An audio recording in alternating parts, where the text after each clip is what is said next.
Good afternoon student. हम class 6 में बाल राम कथा पढ़ रहे थे।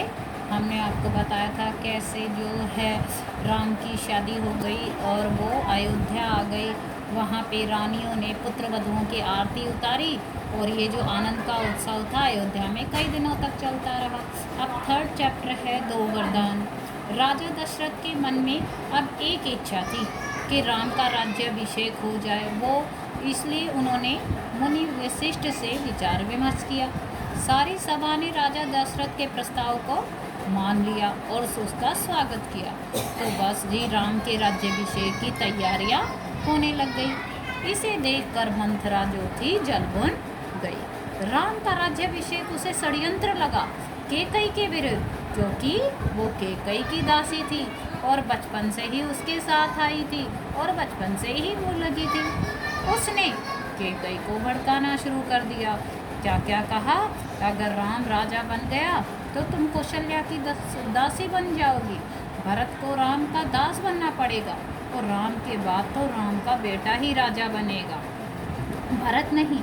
जबकि कैकई जो थी ऐसा नहीं सोचती थी, मगर मंथरा के उकसाने पर वह मंथरा की बातों को सच मान लेती है। फिर मंथरा उससे कहती है कि याद करो, राजा दशरथ ने तुमको 2 वरदान दिए थे। ये अब वही समय है कि तुम वो मांग लो। 2 वरदानों में से क्या करना, एक भरत के लिए राज्य लेना, दूसरा राम को 14 वर्ष का वनवास देना, जिससे भरत इतने समय में राजकाज संभाल ले। तो रानी कैकई जो थी मंथरा की बात मानकर कौर भवन में चली गई। अब राजा दशरथ थे, पूरे दिन का काम निपटाकर जब रानियों के पास आए तब उन्होंने कैकई को नहीं देखा, तो दशरथ जो है कौर भवन की तरफ गए। दशरथ कौर भवन का दृश्य देखकर हैरान रह गए। राजा के पूछने पर रानी को कोई उत्तर नहीं दिया, बस रोती ही रही। राजा पूछते रहे, रानी बस रोती रही।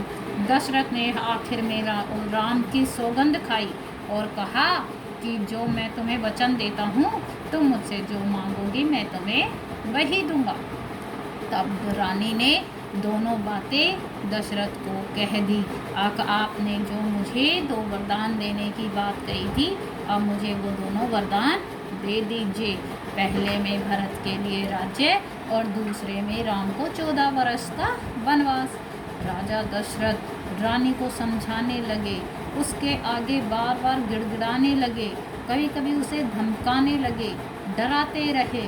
पर जो रानी थी कैकई टस से मस नहीं हुई, उसे सिर्फ अपनी जिद पर अड़ी रही।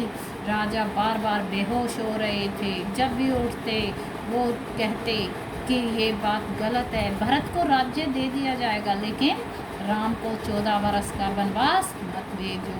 अब कैकई कहने लगी, अगर आप मुझे ये नहीं देना चाहते हैं, अपने रघुकुल की परंपरा को मिटाना चाहते हैं, तो आपकी मर्जी, मैं कुछ नहीं कहूँगी और मैं मर जाऊँगी। इसी तरह से बातों में ही पूरी रात बीत गई।